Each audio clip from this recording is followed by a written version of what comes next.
Ito na mga kababayan, ayon dito sa post ni Senator Amy Marcos, pagkatapos daw kay Senador Jinggoy Estrada ay si Senador Marcoleta na ang kasunod. So dito po natin makikita mga kababayan na ang katulad ni Senator Marcoleta na walang bahid sa pagnanakaw ay ginawang magnanakaw sa administrasyon ni Bongbong Marcos Jr. Sinabi rin ni Senator Amy Marcos sa kanyang post na ayaw daw niya na siya ang isusunod. Mukhang iniisa-isa na talaga mga kababayan ang mga senador na kampi sa mga Duterte. Magandang gabi po sa inyong lahat mga kababayan. Ngayong araw ay narinig po ninyo ang pagpapahayag at mga deklarasyon at testimonya ng mga dating sundalo na nagpasya na magkatipon-tipon kaninang umaga at natapos kani-kanina lang tungkol sa maanumalyang flood control projects na kinapalooban ng maraming pagdideliver ng napakaraming mali-maletang salapi sa iba't ibang mga tao at opisyalis ng ating bansa. Yan po ang sinasalamin sana mga kababayan ng dapat na nangyari na inaakala naming huling pagdinig sana ng opisyal na Blue Ribbon Committee na aming sinet noong June 11, 2026. Hindi nga po natuloy yun mga kababayan dahil nung matunugan ng ibang mga kasama namin na kami magdadaos uli ng panghuling hearing na lang ng Blue Ribbon Committee, ay sinabi nila na mayroong security threat ang Senado at ang aming mga kawani ay sinabihan nila na mag-work from home na lang. Dahil po sa security threat at nagkaroon po ng napakaraming mga tanod sa Senado at wala naman po kaming magagamit na mga kawani, hindi po natuloy yung June 11 hearing na yon. At nang dahil doon, ay nagpasya ang mga kumukup-kup doon sa 18 at higit pang mga dating sundalo na maggawa na lang ng pagpapahayag na ginawa nga nila sa araw na ito. Yan pong mga narinig nyo sa araw na ito ay siyang dapat na marinig po ninyo sa isang pagdinig ng Blue Ribbon Committee na ang representasyong ito ay matagal na pong itinalaga ang kanyang kakayahan na siya ang manguna na matukoy po natin ang mga taong nasa likod ng napakamalaganap at napakamalaking nakawan sa salapi ng bayan na ganap po sa kasaysayan ng ating republika. Nang dahil po dyan ay marami po ang nagkaroon ng galit sa inyong lingkod. At ako po ay kinasuhan nga ng kahit mga imbentong mga kaso. At maaari pong isang araw, hindi po natin alam kung ngayon o bukas, sa makalawa, ay iahain po sa akin ang warrant of arrest upang ako po ay arestuhin, upang hindi ko na maipagpatuloy ang aking gustong mangyari na matukoy po natin ang mga may kagagawan ng lahat ng ito at mapanagot natin sila. Pero wag po kayong mag-alala kahit ako po ay kanilang maaresto at maipakulong, kagaya na po ng sinasabi ko, ay hindi po tayo titigil hanggat hindi po natin natutukoy ang mga taong ito dahil kayo po talaga ang dapat pagsilbihan namin. Interes po ninyo ito. Huwag kayong mawawalan ng loob at huwag kayong mawawalan ng pag-asa. Pansamantala lang naman siguro hindi tayo magkikita ng harapan. Ngunit dahil po sa ating pakikipaglaban, alang-alang po sa interes ng ating bansa, ay kailangan tayong magkaisa. Sa tulong po ng Panginoon Diyos, magtatagumpay din po tayo. Mabuhay po kayong lahat at sana'y araw-araw ang diwa ng ating pagkakaisa ay huwag pong mawala sa bawat isa sa atin. Salamat po sa inyong lahat. Samantala mga kababayan, ibinunyag naman ni Attorney Michael Poa ng defense team ni Vice President Inday Sara Duterte na aabot raw sa 25 hanggang 30 testigo ang kanilang ihaharap sa nakatakdang impeachment trial sa Senado sa darating na Hulyo 6.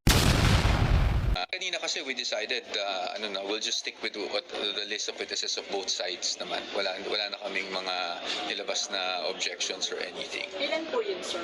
Yung both sides?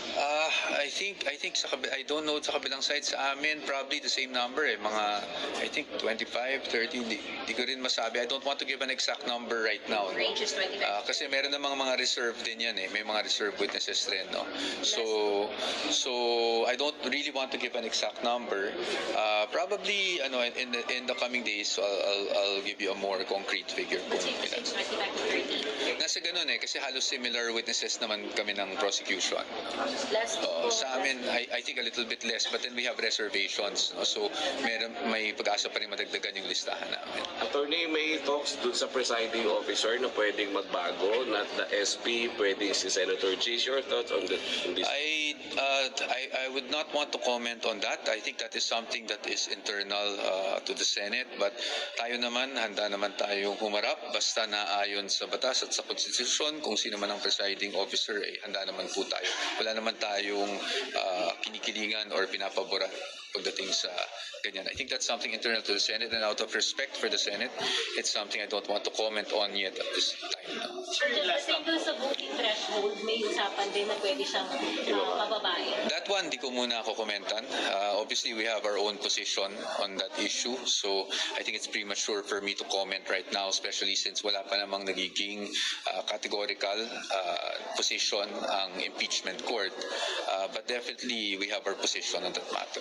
Samantala mga kababayan, ito naman ang naging pahayag ng ating mahal na Vice President Sara Duterte patungkol sa nakaraang tensyon na naganap sa Senado.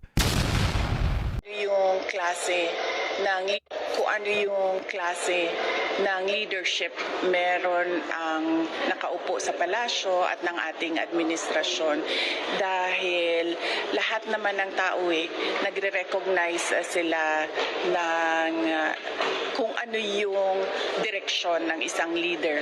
Pero kapag wala yung direksyon, wala yung vision, ay nagkakanya-kanya talaga ang mga tao.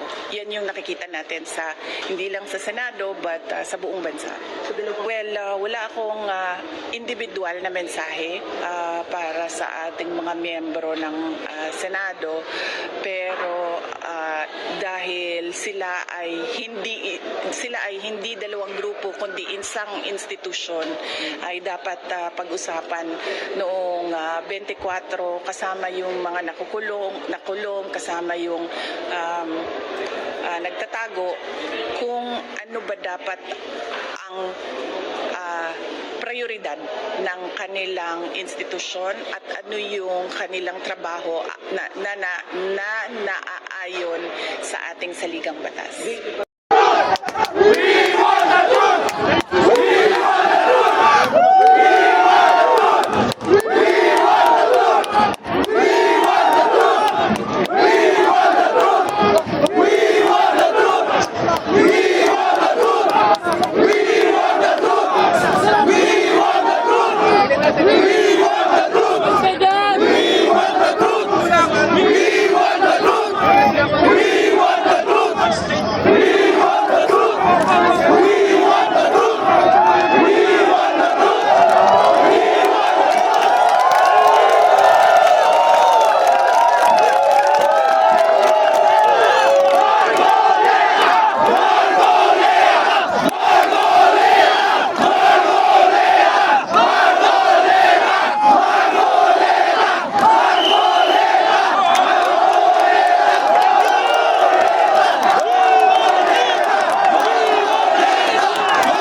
Teammates, atras po tayo konti, teammates. Teammates, atras ng konti.